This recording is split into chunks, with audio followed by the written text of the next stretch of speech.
¿Qué tal, amigos? Muy bienvenidos una semana más a Tu Dinero Nunca Duerme. Ya lo saben, somos el primer programa de cultura financiera de la Radio Generalista Española y lo seguimos siendo después de 6 temporadas. Nadie se ha animado, al menos, a llegar a nuestro nivel y nosotros lo celebramos porque así podemos dirigirnos a ustedes todas las semanas, desde el primer día, con este, no sé si eslogan o apellido que le ponemos al programa. ¿Por qué? Bueno, pues porque venimos todas las semanas a aprender a invertir, a despertar nuestros ahorros, ponerlos a trabajar y además conseguimos cada semana, gracias también a todos nuestros invitados, a hacerlo con ayuda de los mejores.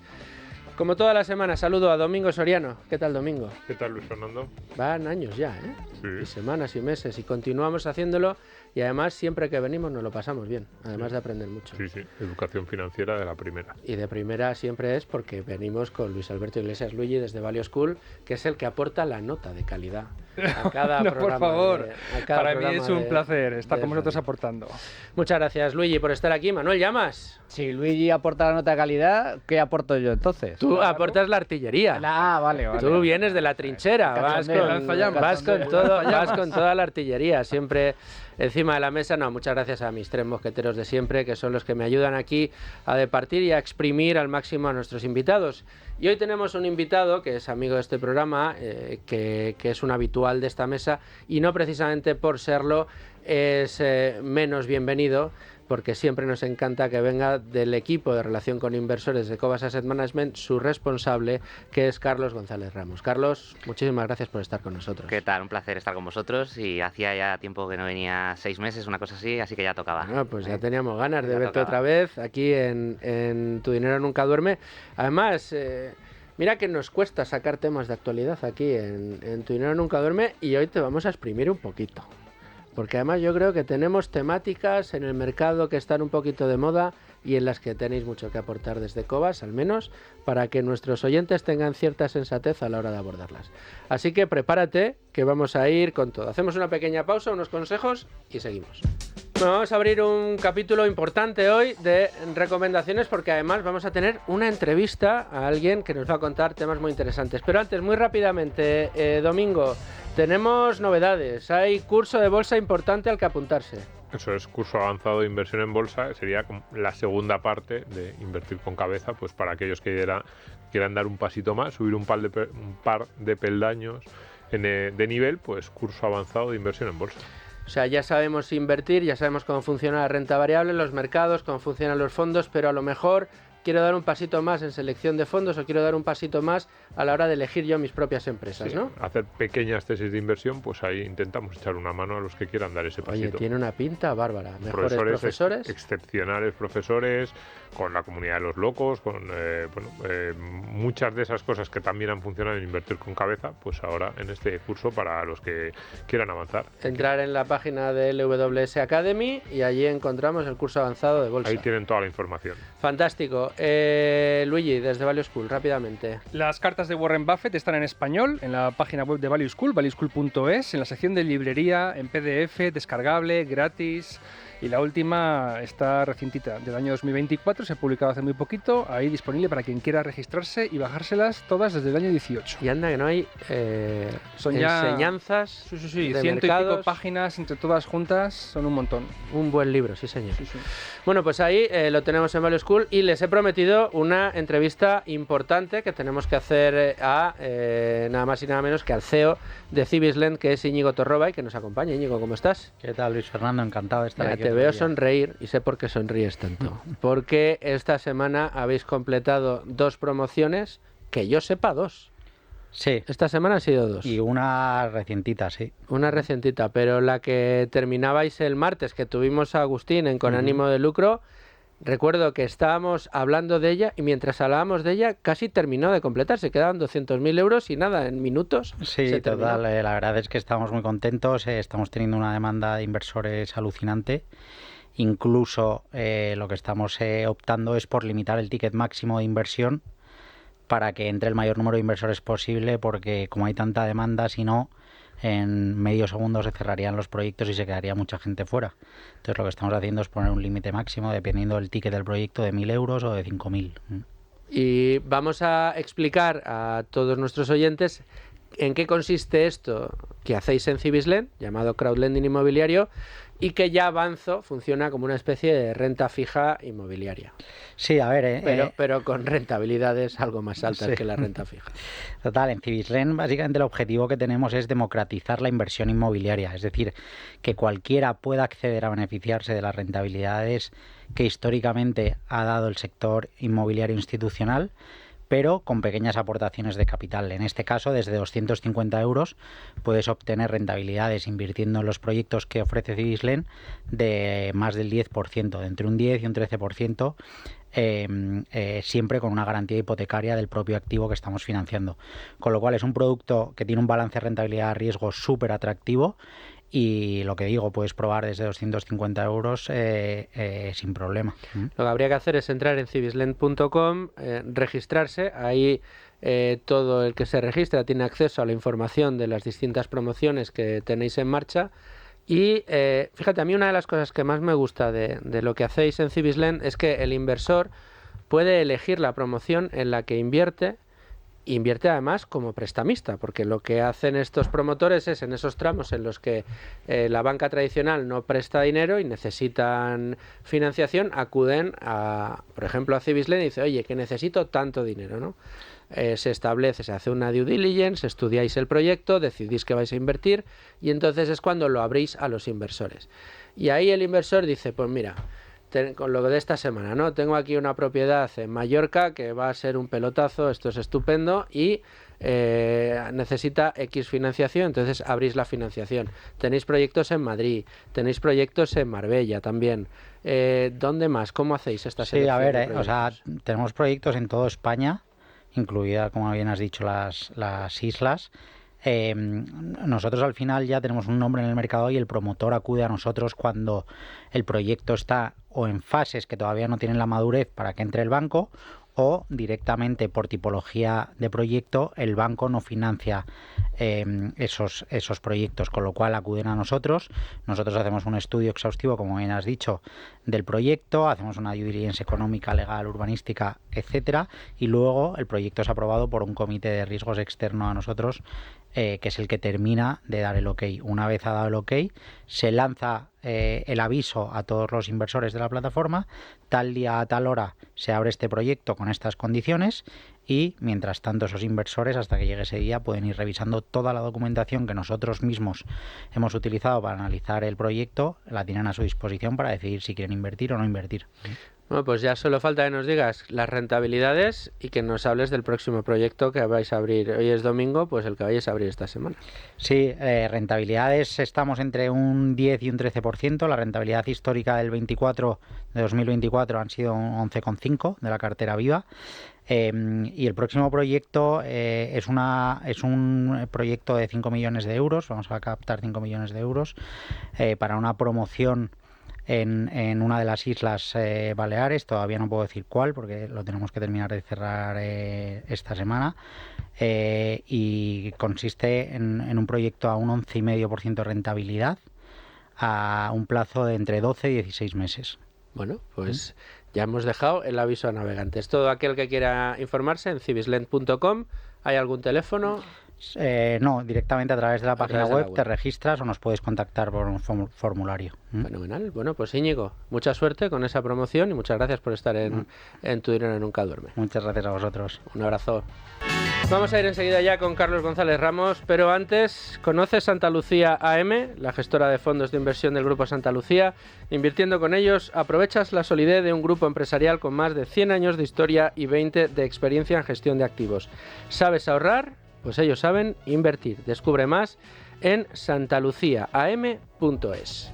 Y ahora sí, Carlos, coge papel, boli, que vamos, y además con ganas. Pero aquí siempre manda Luis Alberto Iglesias, desde Value School. Luigi. Bueno, pues muchas gracias, Luis Fer. Carlos, hemos asistido, tu compañera Rocío estuvo aquí hace unas semanas y titulamos el programa como que se avecina un castañazo, algo así, ¿no? Castañazo en el S&P 500, creo que fue. Fue profético. Yo no te voy a preguntar si tenéis insider information o la famosa bola de cristal que nunca decís tenerla, a lo mejor anda por ahí algún cajón. El caso es que acertó y esta semana he leído a nuestro compañero Gustavo Martínez tuiteando en X, que es como se llama ahora la red, que ha llegado el momento del value y que el entorno económico y político va a favorecer a esta tipología de compañías y a esta estrategia en concreto. ¿Cómo lo veis en Cobas? Porque ya vosotros, aún no habiendo llegado el momento del value, tenéis un par de años en los fondos con unas rentabilidades muy buenas, con lo cual, si esto acaba siendo el año del value, hoy vais a salir del estadio. Pues bueno, empezando por la profecía, que ya sabéis que a nosotros nos gusta poco a lo mejor dar ese tipo de noticias o titulares en el sentido de que tampoco sabemos a corto plazo lo que pueden hacer los mercados. Es cierto que acertó de pleno, ¿no? Ahí, bueno, tampoco era difícil en el sentido de que veíamos ya durante el año pasado, ya veníamos advirtiendo también que en el mercado americano especialmente había compañías que estaban sobrevaloradas de forma muy clara. Y al final la historia lo que nos dice es que en los mercados pues tiene estas correcciones, ¿no? Esta semana he estado viendo distintos informes y, por ejemplo, desde el año 98 el Standard & Poor's 500 ha tenido 11 caídas de más del 10%, que es donde nos encontramos ahora, en distintos periodos, con luego recuperaciones importantes del mercado.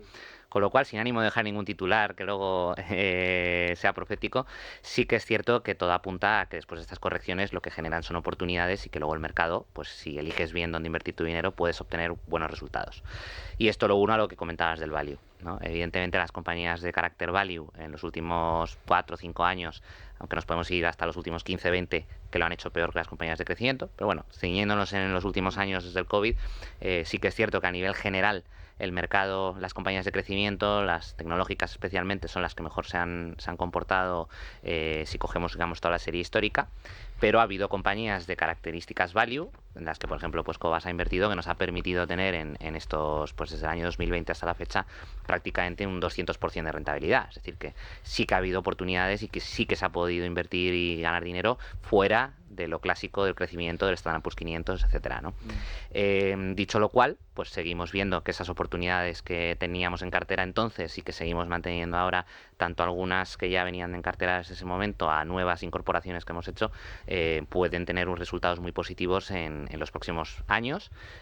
Quizás trimestres también, aunque nosotros a corto plazo no hacemos nunca valoraciones, pero es cierto que los resultados que hemos visto en estos últimos meses de febrero, la parte de marzo de las compañías que han ido presentando, nos dan bastantes garantías de que los negocios lo están haciendo bien. Y entonces, en un entorno de mercado en el que hay dudas con las compañías de crecimiento, con los índices, todo lo que estamos viendo con los aranceles a nivel geopolítico, en definitiva, pues ¿dónde va a ir el dinero? Pues va a ir buscando negocios que sean resilientes, que aguanten bien entornos de aranceles, pues que hacen que al final pueda haber más inflación, compañías que se puedan defender mejor ante una hipotética guerra comercial, evidentemente compañías que no tengan deuda para evitar pues que los tipos de interés que parecía que iban a bajar mucho, pues ya parece que se están asentando en el entorno actual, y en ese sentido, pues este tipo de negocios quizás más de carácter value, pues son los que pueden llevarse la palma en los próximos años, ¿no? Y por supuesto que también a corto plazo podríamos ver como revalorizaciones importantes de negocios olvidados en estos años versus a lo mejor no tanta revalorización o mercados más planos, pues a nivel, por ejemplo, del mercado americano, del Standard & Poor's 500. Carlos, a mí me gustaría preguntarte, estamos viendo miedo en los mercados, incluso momentos de pánico, ¿por qué siempre se producen las grandes caídas los lunes? Es algo los lunes y los viernes, son lunes negros, viernes negro. Entonces, por un lado, estamos viendo miedo, incluso momentos de pánico en los mercados, especialmente en la bolsa norteamericana, aunque la bolsa norteamericana, como es lógico, siendo el gran índice a nivel mundial, pues acaba arrastrando de una u otra forma a otros índices y a otros valores.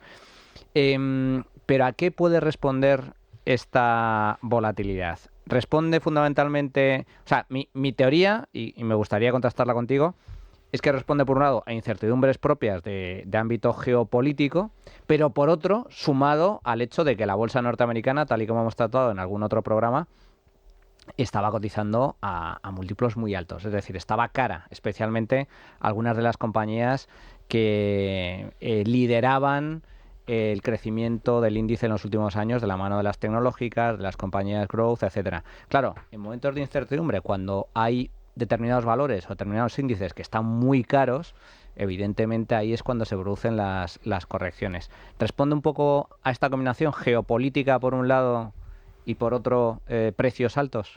Sin duda. De hecho, hay un índice que recientemente he visto no me acuerdo dónde informe, pero bueno, lo he visto a través de prensa también americana, que es un índice sobre las veces que se repite la palabra incertidumbre en los medios de comunicación. Y estamos en el máximo de los últimos 20 años, creo que era, bueno, una barbaridad. O sea, que es la vez que más veces se está repitiendo esa palabra a nivel de cualquier tipo de prensa económica, prensa política. Y entonces, bueno, esto lo está recogiendo. ¿Qué quiere decir esto? Normalmente cuando la incertidumbre crece, y este índice también lo muestra, pues la volatilidad de los mercados aumenta. Entonces, bueno, más allá de entrar a valorar si los aranceles pueden ser buenos o malos para el comercio, también yo creo que de alguna manera el mercado ya descontaba desde hace pues un par de meses casi que Trump iba a estar hablando de aranceles durante un tiempo, y lo que estamos viendo es que al final tampoco esas medidas se están llevando a cabo y siempre hay una pelota, ¿no?, para adelante, y ahora son 15 días más y ahora es un mes más. Bueno, llegará un momento evidente que se cierre algún tipo de acuerdo o no, y que los aranceles se plasmen o no, ¿no? Pero bueno, el mercado yo creo que ya venía descontando eso, con lo cual yo me iría más por el lado de la incertidumbre que hay alrededor de la geopolítica, la incertidumbre no solo la que genera Trump, sino la que se genera en general entre el discurso que puede haber en Europa, el discurso que puede también venir desde Rusia, el discurso que puede venir desde Ucrania, lo que viene desde Estados Unidos, lo que viene desde China. Es decir, tenemos muchísimos factores alrededor que hacen que el mercado tenga impactos, y esos impactos pues a nivel del inversor, ya sea profesional o ya sea un inversor retail o un ahorrador cualquiera, evidentemente con la globalización y con la inmediatez que hay de las noticias, pues te hace tomar decisiones muchas veces más rápidas de lo normal.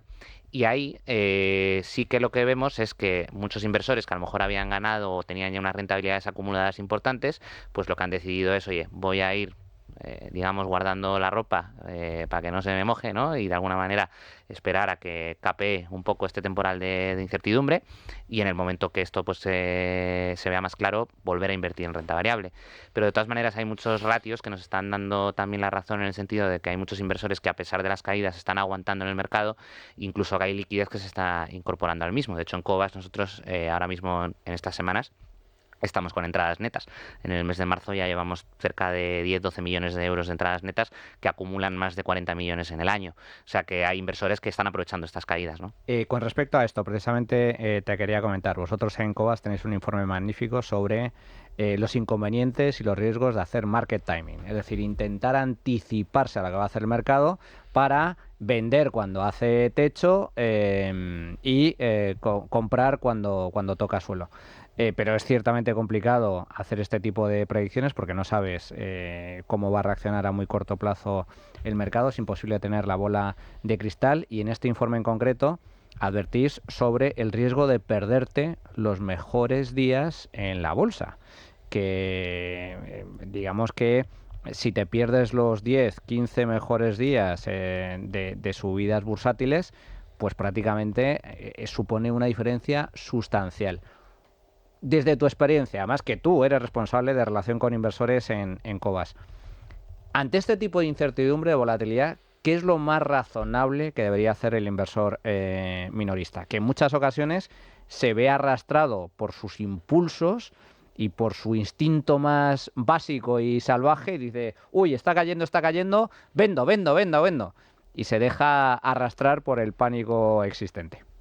A ver, desde luego, bueno, el informe que comentas, también para quien nos esté escuchando o viendo, lo pueden ver en nuestra página web, en la sección de Cultura con Valor. Hay un apartado que se llama Research, y dentro de eso hay información de interés, y uno de los informes que tenemos publicados es este sobre el market timing, que tiene distintas gráficas pues de estudios que han sacado pues otros bancos, gestoras, etcétera, que son muy interesantes, ¿no? Hablando de lo que comentabas, ¿no? Efectivamente, los inversores que se han perdido, por ejemplo, a lo mejor 5 o 10 días del mercado americano, han podido tener rentabilidades pues hasta un 900, un 800% por debajo de lo que ha obtenido el inversor que se ha quedado invertido. De hecho, me he traído por aquí los papeles porque evidentemente de memoria no me acuerdo de las cifras, pero si tengo por aquí el dato, os lo voy a dar más claro porque creo que es muy razonable verlo. Mira, por ejemplo, este es interesante, que además lo vi el año pasado. y es el crecimiento de $100 que se han invertido pues, en distintas décadas, ¿no? Hace 10 años, 20, 30 o 50, ¿no? Entonces, el que invirtió $100, estamos hablando de un estudio de Schroders del 2024, ha tenido invertido todo el periodo, digamos, ese dinero, esos $100, que serían 237 sesiones. En este sentido, si se pone en liquidez a final de mes, es decir, que vende cuando el mercado estaba en lo más alto posible, perdería un 23% de rentabilidad. Es decir, intentar hacer market timing de cuando el mercado estaba alto, salirse para volver a entrar en otro momento, al final lo que ha conseguido es perder rentabilidad. Si acentuamos los años, pues da más, ¿no?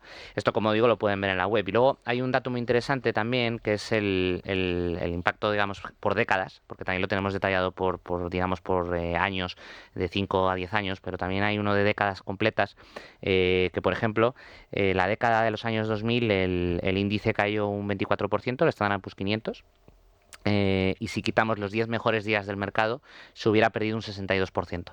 Es decir, que realmente un inversor que hubiera intentado acertar, incluso podría haber tenido pérdidas mayores que las que el índice tuvo durante la década del 2000 al 2010. Y claro, si nos vamos por el otro lado, también en la década, digamos, del 2010, un inversor que estuviera invertido generó una rentabilidad del 190% y el que se perdió los 10 mejores días, una rentabilidad del 95%. Con lo cual se ve claramente la diferencia. Y en lo que llevamos de década de 2020, la rentabilidad media, estos son datos del año pasado más o menos, o sea que esto ha variado algo, pero vamos, que sería un 18% de rentabilidad del índice, y sin embargo el inversor que haya estado fuera durante los 5 años que llevamos de década llevaría un 33% de pérdida, que es muy relevante, ¿no? Es decir, que en definitiva, incluso si hacemos la media desde 1930 hasta la actualidad, lo que sale es que la rentabilidad media del índice ha sido del 5%. Siempre hablamos que el Standard & Poor's pues, ha tenido una rentabilidad histórica del 6% anualizado, etcétera. Cierto también es que en los últimos 20-30 años lleva una rentabilidad cercana al 10%. Pues un inversor tendría un 5% y, sin embargo, de haberse perdido los 10 mejores días de todas estas décadas, desde 1930 hasta 2020, tendría una rentabilidad del 0,2%, con tantos años por delante. O sea que realmente las diferencias son importantes. No, y aquí a veces se pierde mucho el foco, no sé si estáis de acuerdo, y más en los tiempos en los que vivimos, ¿no? Hemos empezado recordando cómo Rocío acertó en esto de que se venía un castañazo. Bueno, acertó, yo creo que aquí ninguno nos apostamos a lo contrario, pero muchas veces perdemos el foco y decimos, vamos a ver, si al final una apuesta por un índice, como bien remarca ese informe que tenéis, Carlos, cuando uno apuesta por un índice, no está apostando a unas rentabilidades del 23%, como ha estado dando el S&P 500, ni del 29, ni del 15.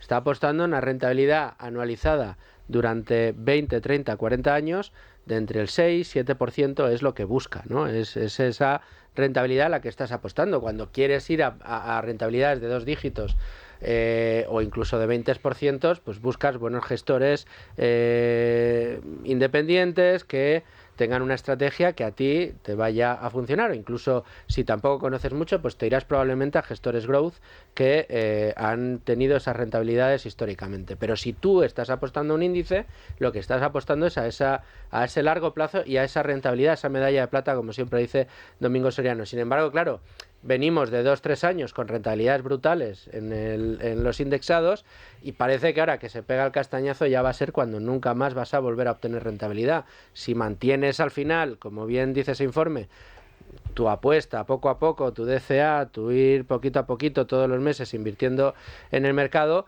pues chico, no vas a tener al final un 23, ni un 20, ni un 19, ni un 15, ni un 13, ni un 10. Vas a tener ese 7, ese 8%, que al final del camino, en 30 o 40 años, es un dineral. Que no nos olvidemos. Lo que pasa es que yo creo que estos momentos de mercado nos hacen muchas veces perder el foco, tanto por arriba como por debajo, ¿no? Sí, cierto. Yo quería preguntarte por algo que has dicho antes, porque siempre estamos con esta idea de si esta década va a ser la década del value o de qué otro tipo de acciones, qué otro tipo de compañías, y miramos la cotización de las empresas, ¿no? Y decimos, bueno, están más o menos baratas, pero tú has dicho algo también que me ha parecido interesante, y es que no te has fijado solo en la parte de las cotizaciones, sino también en la parte de los inversores. Has dicho, cuidado, cuando llegan épocas de incertidumbre, a lo mejor ese tipo de empresas que prometen mucho a futuro, lo prometen pero generan más dudas. Todos los inversores empiezan a ver que pueden ser castillos en el aire, o a lo mejor simplemente dicen no, a lo mejor es sólido en el plan de negocio, pero tampoco quiero arriesgarme.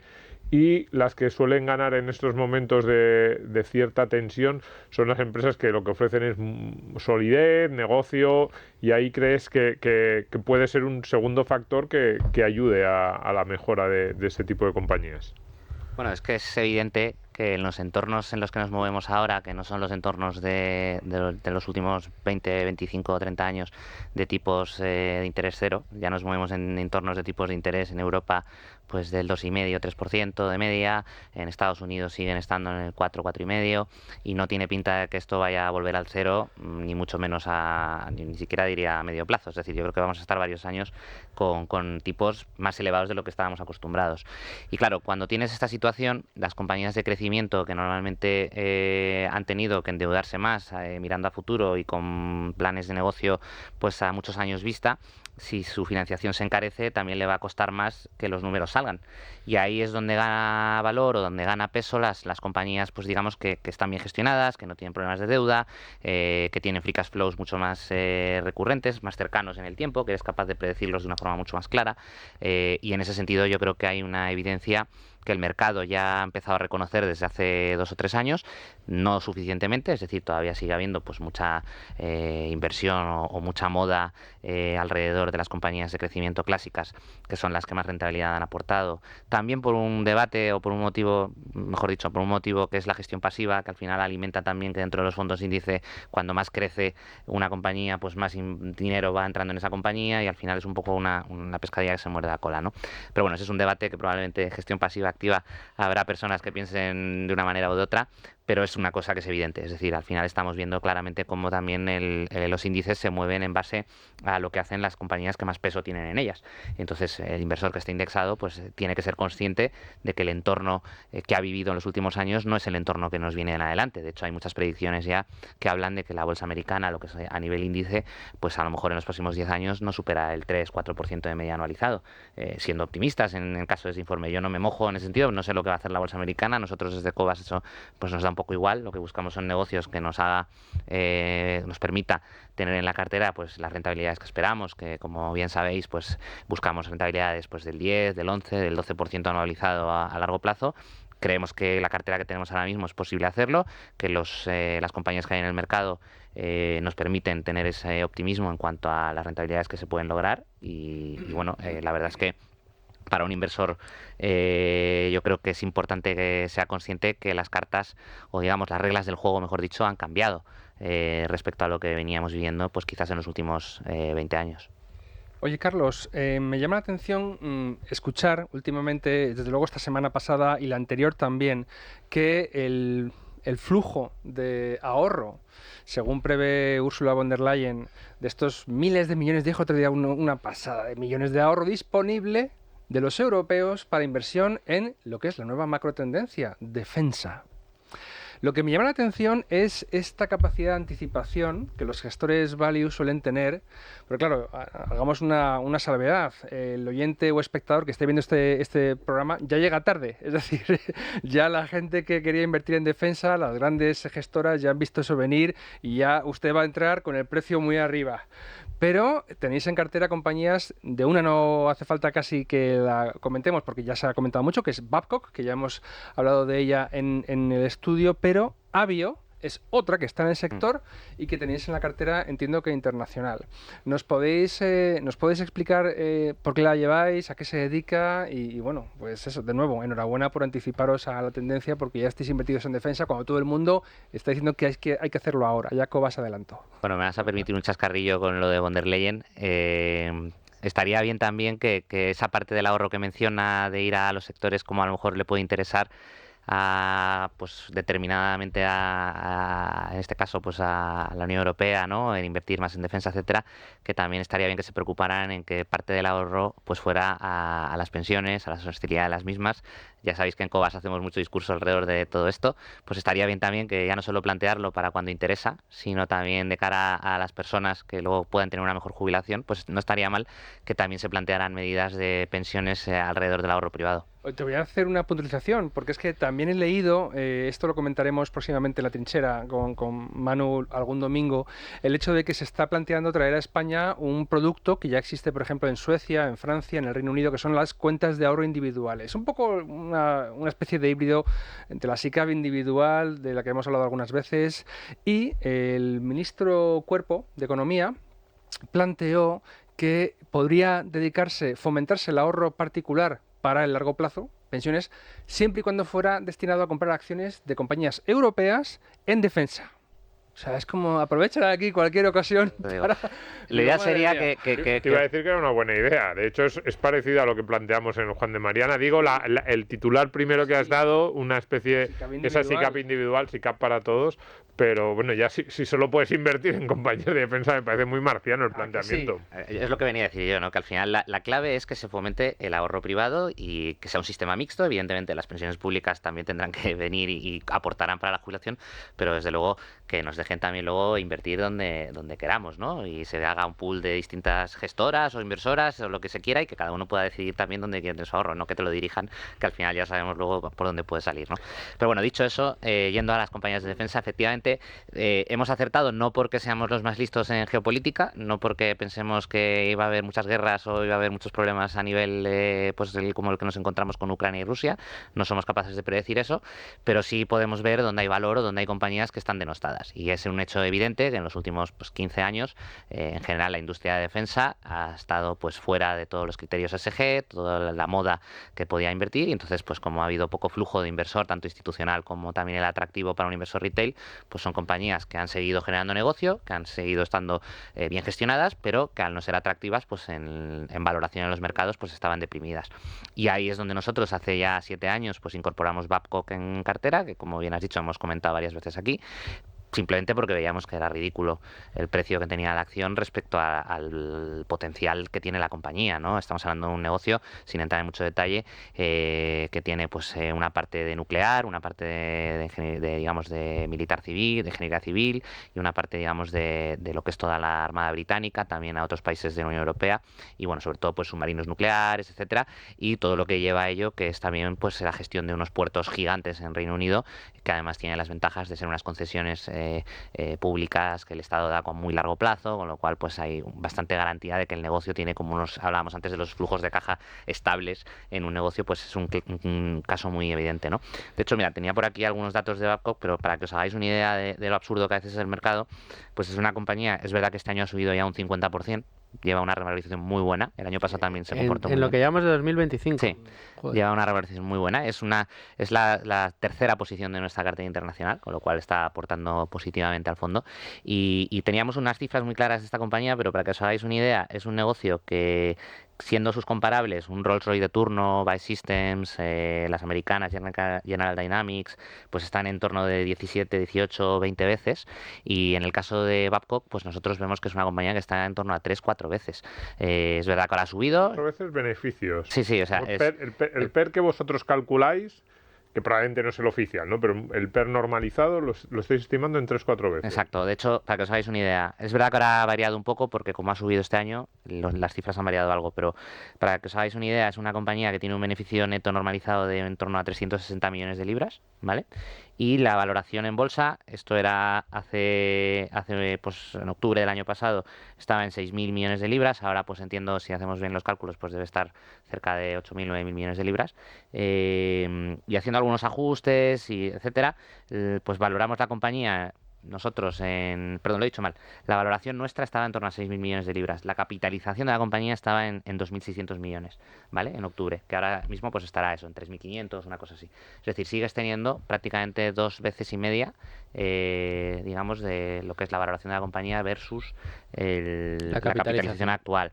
Y esto haciendo unos números muy sencillos. Ya os digo que tampoco nos hemos tenido que hacer grandes piruetas para llegar a estas cifras, ¿no? Entonces, realmente vuelvo al mensaje de antes, ¿no? Dentro de las compañías de defensa hemos encontrado oportunidades antes de que sucediera todo esto porque era un sector denostado. Esto es lo que viene a dar la razón cuando hablamos muchas veces de que hay que buscar compañías en sectores que no están de moda, que a lo mejor por cualquier motivo el mercado no está reconociendo, luego el mercado te da la razón, ¿no? Y me preguntabas también por Avio, que esta es una compañía de defensa aeroespacial, realmente. El 80% de su negocio es tema espacial, es decir, lanzamiento de cohetes al espacio, pues para el lanzamiento de distintos satélites, en concreto pues de la Agencia Espacial Europea. Era un negocio que ya venía creciendo en los últimos años, sin ser una gran maravilla, pero sí que tenía unos retornos interesantes de flujo de caja. Tenía por aquí las cifras para que os hagáis una idea.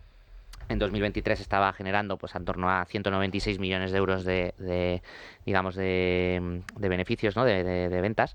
Y tiene otra parte del negocio, esto sería el 80% del negocio, y una parte del 20% que son motores para fabricación de misiles. ¿Vale? Es decir, fundamentalmente es la parte más de motores, aunque también hacen pues los misiles en sí para, pues evidentemente, de uso armamentístico. Claro, esto ha crecido en los últimos años por motivos evidentes, tanto por Israel y Gaza, tanto Ucrania y Rusia. Entonces han tenido un incremento de pedidos impresionante. O sea, les están pidiendo misiles y ahora con todo lo que hablábamos de la inversión que se quiere hacer en Europa, pues más si cabe. Con lo cual estamos hablando de una parte del negocio que le puede llevar a ya solamente este año, pues de 196 millones que os había dicho, pasa a unas estimaciones de 240 millones. Y como los misiles, digamos, se tarda casi 5 años en fabricarse y no es algo muy inmediato, estamos hablando que para 2028 pueden prácticamente irse a 314 millones, es decir, de 200 a 300 en cuestión de pocos años, simplemente por la mayor demanda que tiene la compañía, ¿no? Y este es un negocio que encontramos ya hace 4 años, empezamos a invertir sin tener conocimiento evidente de lo que podía suceder a nivel de los conflictos bélicos, que ya estaba infravalorado y que, por ejemplo, este año pues también es una compañía que sube en torno al 18%, está comportándose muy bien también. Has comentado antes un tema importante respecto a defensa, para todos los que nos escuchen, que ahora mismo ya las compañías europeas están cotizando ya a valoraciones muy altas. De hecho, el otro día leía, me parece que está a 27 veces beneficios, me parece, lo que son los múltiplos de todas las compañías europeas versus el 18 veces de las compañías americanas. Incluso las americanas de defensa están más baratas que las europeas ya. Pero bueno, se pueden encontrar negocios como estos que todavía siguen estando infravalorados dentro de la parte de defensa. Eso te iba a decir, si como decía Luigi, aquel que quiera nadar pescar, mejor dicho, en este río revuelto, si crees que todavía quedan oportunidades, aunque evidentemente los deberes había que hacerlos antes, como bien dices. Y luego otra reflexión, otra pregunta que te hago es, dentro del propio sector, o de la propia tendencia, los gestores value, las gestoras value, tradicionalmente nos decís no vale todo. O sea, dentro de un sector o de una tendencia que ahora está en alza, que es el de la defensa, habrá compañías que lo hagan muy bien y habrá compañías que no lo hagan muy bien. ¿Qué es lo determinante para encontrar a las buenas, primero, y segundo, si crees que ya llegamos tarde, como dice Luigi?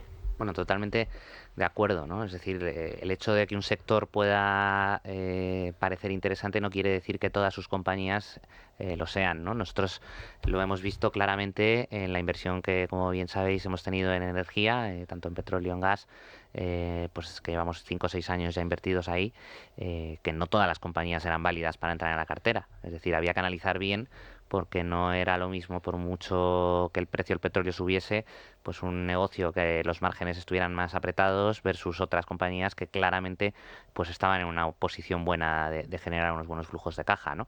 Es decir, es clave a la hora de analizar compañías dentro de un sector que puede haber estado deprimido por cualquier motivo, ya sea moda, sea regulatorio, sea como decía antes, temas de ESG, etcétera, pues es clave ver cada compañía de forma individualizada, no centrarse solo que como está en el sector ya todas son buenas. Desde luego hay que huir de eso, o sea que nosotros ahí lo tenemos muy claro y lo hacemos. Y en defensa es lo mismo, es decir, podríamos haber buscado otras compañías, pero evidentemente si no hemos invertido en ellas es porque los múltiplos estaban caros, ¿no? Entonces de alguna manera, pues no, por mucho que ahora esté de moda defensa, nosotros no vamos a cambiar nuestras carteras para subirnos a esa moda. De hecho, los value investors al final lo que buscan es precisamente adelantarse a esas modas, no tanto porque sepas cuándo va a suceder o que van a estar de moda, sino porque realmente lo que te permite compañías que están fuera de moda es encontrarlas a múltiplos pues muy atractivos. Aquí se está produciendo, claro, es que en los últimos meses ha pegado un subidón el sector de defensa espectacular, especialmente las compañías europeas, entre otras cosas, ¿por qué? Porque corrígeme si me equivoco, Carlos, pero claro, el hecho de que la Unión Europea haya anunciado una inversión mínima de 800.000 millones de euros en defensa, la necesidad de rearmarse, yo tengo algunos datos por aquí, en el año 2014 tan solo 3 países de la OCDE, del mundo rico, invertían un 2% de su PIB en defensa, y en el año 2024 son 23 y creciendo. Estamos hablando del 2%, que es el objetivo un poco que marca la OTAN, pero es que algunos ya están hablando de que es necesario incrementar esa inversión al 3, al 4, incluso al 5%, está comentando Estados Unidos. En el sector de la defensa se da además una característica muy particular. Es que, en primer lugar, el principal cliente, nosotros no podemos ir al mercado a comprar tanques. El que compra los tanques son los gobiernos, son los estados. Y, por lo tanto, que haya una enorme demanda de este tipo de armamento de aquí a los próximos años, digamos que eso ya es una señal importante. Segunda, al igual que es un mercado cautivo, en donde la demanda se concentra fundamentalmente, bueno, se concentra no, es monopolística, son los estados los que compran, hay enormes barreras de entrada. Igual, nosotros aquí mañana mañana no podemos ir y abrir una empresa, una industria destinada a la construcción de misiles balísticos, porque necesitamos un permiso del gobierno de turno, con lo cual genera unas barreras de entrada brutales. Digamos que aquí tiene esas ventajas competitivas que lo hacen característico y que lo hacen también atractivo de cara también al inversor value, ¿no?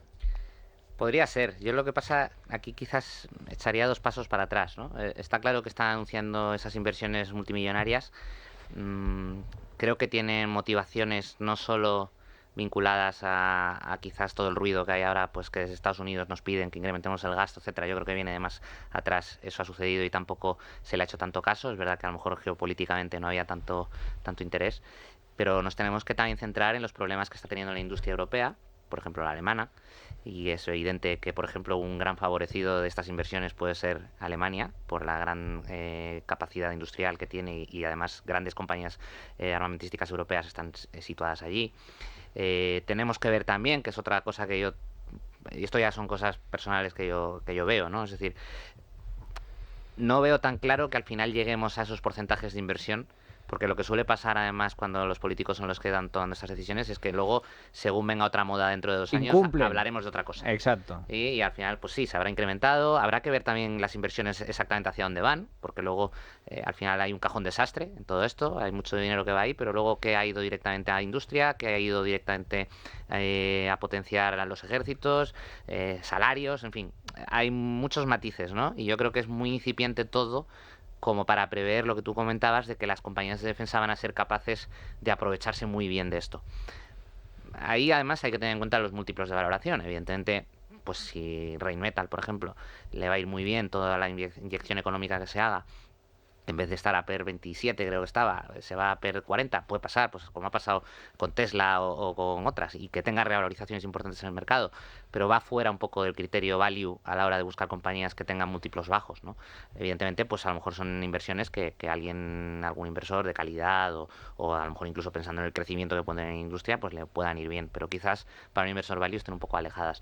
Pero bueno, volviendo hacia atrás a lo que comentaba, yo esperaría a ver claramente cuál es el plan, porque luego al final lo que nos hemos dado cuenta muchas veces que cuando las inversiones vienen además determinadas, digamos de alguna manera desde el sector público o desde las administraciones, no es tan claro que luego los negocios sean capaces de monetizarlas. De hecho, ya he venido escuchando también estos últimos días que una gran parte del interés de esta inversión es que también la industria automovilística se vea favorecida de ello, ayudando en determinados componentes.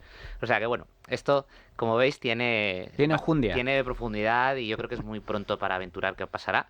Pero vamos, yo iría por los dos lados. Por el lado de que evidentemente habrá inversiones y que favorecerá a que la industria europea se reactive algo, pero no nos olvidemos que luego muchas veces cuando vienen otros problemas cambia el foco y a lo mejor será más importante, pues no lo sé, la inversión nuclear, la energía nuclear o cualquier otra cosa que nos interese en cada momento. En este entorno movido, en el que dices que hay muchas de las compañías que ya teníais que están subiendo, has dado algunas revalorizaciones muy importantes, ¿está pesando más la convicción en que esas compañías todavía tienen posibilidades de seguir creciendo o esa subida las está sacando del margen con el que normalmente os movéis las gestoras value. Es decir, ¿hay más rotación ahora de la cartera o ese margen que decís que todavía veis es suficiente como para mantenerlas relativamente estables? Estamos rotando, pero bueno, no solo ahora. Ya veníamos rotando desde finales del año pasado, desde septiembre, pues prácticamente el año pasado nuestros fondos tuvieron unas rentabilidades de más del 20%, con lo cual hubo compañías que se comportaron muy bien, de las que redujimos posición. Por ejemplo, una muy relevante que es Golar, que era nuestra mayor posición, que hemos llegado a tener hasta un 9%, pues la redujimos hasta prácticamente un 4, 4,5%, ¿no? ¿Por qué? Porque se comportó de una manera excelente.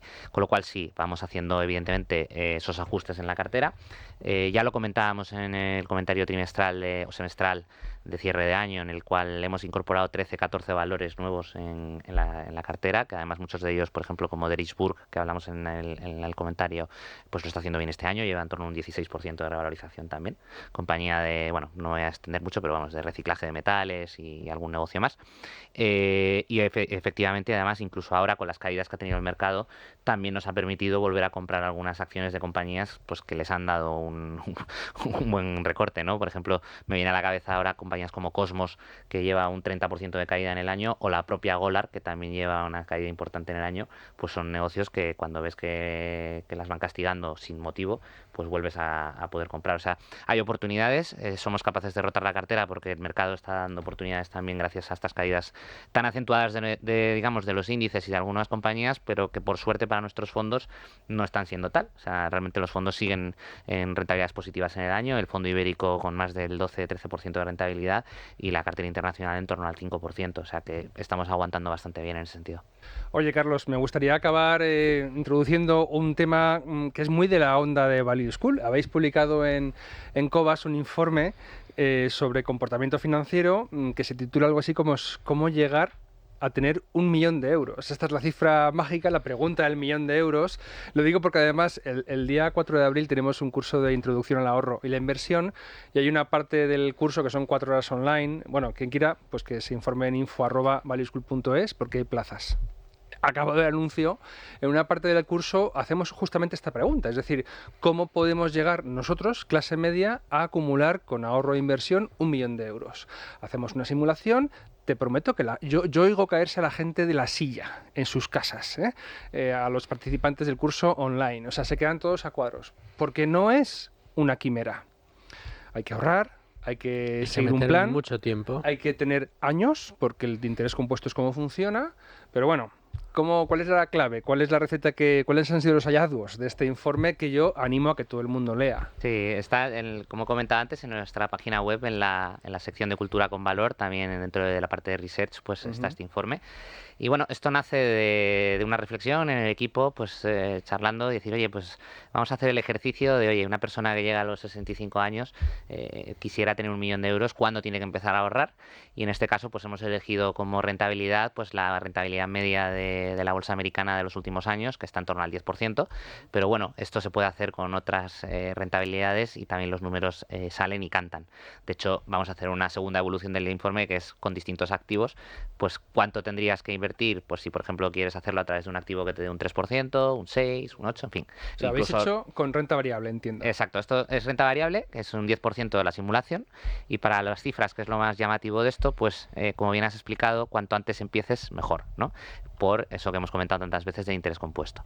Y ahí pues claramente se ve como pues un inversor que, por ejemplo, lo haya dejado pues para más tarde, ¿no? Con 55 años y le queden 10 años para esa hipotética jubilación o llegar a esos 65 años, pues si quisiera tener 1 millón de euros tendría que ahorrar casi 5.000 euros al mes. Estaríamos hablando de 4.760 euros, que es una cantidad pues complicada, ¿no? Demasiado. Eso ahí se complica, con lo cual ya, si tienes 55 años y no has empezado, basta. En el caso de 45 años, pues bueno, ahí ya sería una cantidad algo más razonable, serían 1.330 euros al mes, que con eso podrías llegar 20 años después, con una rentabilidad del 10% a ese 1.000.000 de euros. Y ya la clave pues viene en estas cifras, ¿no? Si has empezado a invertir con 35 o con 25 años. Si empiezas a invertir con 35 años, pues estamos hablando de una cantidad de 470 euros al mes, que si has sido recurrente y has ido haciendo esas entradas periódicas, pues alcanzarás esa cifra. Y ya la mejor opción, pues el que empezó con 25 años, que aquí animamos pues a todos los estudiantes o los trabajadores o los padres, abuelos, en fin, que animen a sus hijos o nietos a empezar a hacerlo, pues solamente con 170 euros al mes puedes llegar a ese 1.000.000 de euros con 65 años.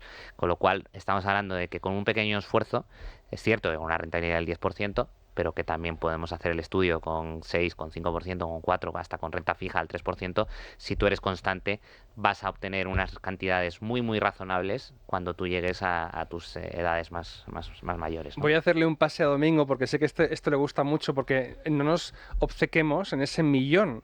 Porque en el camino al 1.000.000, a los 65, tienes 200.000 con 35 años, 350.000 con 40, 600.000 con 50 años. Es decir, que tienes un patrimonio que es tuyo en todo momento del viaje, Domingo. Claro, y sobre todo, no obcecarse por muchas cosas. Lo que estás diciendo, esas personas mayores.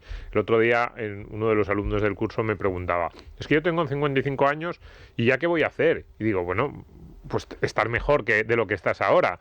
En ese símil que ponemos muchas veces entre el ahorro y largo plazo y la forma física, alguien dice, es que a mí me habría gustado empezar a entrenar con 10 años y así pues ahora con 28 o 30 años habría tenido la misma forma que Rafa Nadal. Pues sí, pero es que ahora tengo 55 y nunca he hecho nada de deporte. Bueno, pues que empieces a andar todos los días y empieces a moverte va a ser bueno, aunque...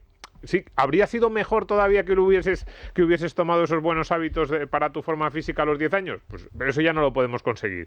Lo que hagas a partir de ahora, claro que te va a beneficiar y claro que vas a llegar con mucha mejor salud a los 75. Pues esto es lo mismo.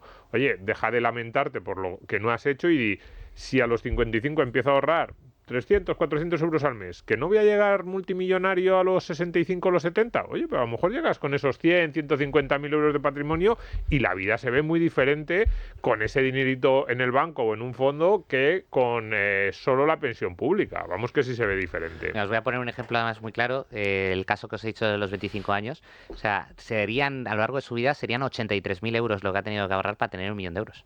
O sea, que no estamos hablando de grandes cantidades para llegar a 1.000.000 de euros. Ese es el interés compuesto. Esa es la generas el poder. 900 y pico mil euros en rentabilidad. No, pero esto que apuntaba Domingo es muy importante, ¿no? Y es ahí donde está la clave de vehículos de inversión como los que tiene Cobas. Y por eso digo yo que muchas veces tenemos que alejarnos del ruido del mercado, tanto del bueno como del malo, y seguir un método con disciplina y hacerlo siempre. ¿Por qué? Pues porque al cabo de los 20, 30 años podemos obtener o 15 para el que tiene 55, o 20, porque todavía además tiene mucho tiempo para componer. Si además de ahorrar e invertir le metes salud, pues ya ni te cuento. Pero que no tiene por qué ser hasta los 60. Siempre nos marcamos sí, en los no, 65. no. Oye, los 65 Puede ser puedes más. seguir invirtiendo y ahorrando con claro. 80 años, y dejárselo a tus hijos o luego gastarlo en un crucero. O sea, Pero ahora volvamos al momento presente, ¿no? Hagamos el ejercicio de volver al momento presente y siguen siendo válidas las tesis que llevamos defendiendo tanto tiempo de que el mejor momento para invertir fue ayer y que hoy sigue siendo un buen momento, independientemente de que haya turbulencias, de que tengamos lunes negros, de que haya incertidumbre en el mercado, de que resulte que no sabemos a dónde apuntar, porque, bueno, oye, método, disciplina y años. Y de esta manera, poquito a poco, todos los meses, con esfuerzo y ahorro, conviertes a lo largo de 15, 20 años, 30 años, 80.000 euros en cerca de 1.000.000. Y dicen ustedes, ¿eso es magia? No, señores, es el interés compuesto y funciona. Así es, y bueno, y por darle también algo a este de 55 años, si alguien nos escucha que no ha empezado a ahorrar, pues también que tenga algo de esperanzas, que es también, oye, en 10 años, por ejemplo, el ejemplo que he puesto antes, pues oye, si tú eres capaz o has tenido la capacidad de ahorrar en torno a 500.000 euros a lo largo de tu vida, pues puedes convertirlo en 1.000.000, oye, y si has ahorrado 50.000, pues serás capaz de convertirlo en 100.000. Es decir, que de alguna manera que tampoco se quede la gente pensando que tiene que empezar muy joven y que ya es tarde, que al final también, aunque sea tarde, si te pones a ello, como bien has dicho, mejor hoy que mañana, pero también vas a obtener buenos resultados y vas a poder complementar pues tus años de vejez de una manera mucho más clara, mejor. Desde luego que sí, incluso si no te hace falta, pues para dejar a tus herederos algo siempre también es interesante. A mí me gustaría dejaros más tiempo, pero es que el reloj es lo que tiene. Nos acabamos de cepillar el programa entero. Así que gracias a todos. Domingo, Manolo, Luigi, os veo la semana que viene. Carlos González Ramos, responsable de relación con inversores de Cobas Asset Management. Muchas gracias por estar con nosotros una semana más. Esperamos que la próxima no tardes tanto en venir, que luego te echamos de menos. Hasta pronto, espero que volver pronto, claro que sí. Muy bien. Bueno, a ti ya te voy escuchando semana sí, semana no en Con Ánimo de Lucro, con lo cual los oyentes de Con Ánimo de Lucro tienen su ración de Carlos González Ramos puntual. Muchas gracias, como siempre. Y a ustedes, señores oyentes, muchas gracias por estar ahí. Ya ven que les preparamos siempre asuntos de su interés. Lo mismo les tendremos la semana que viene y hasta entonces, pues sean muy felices, amigos.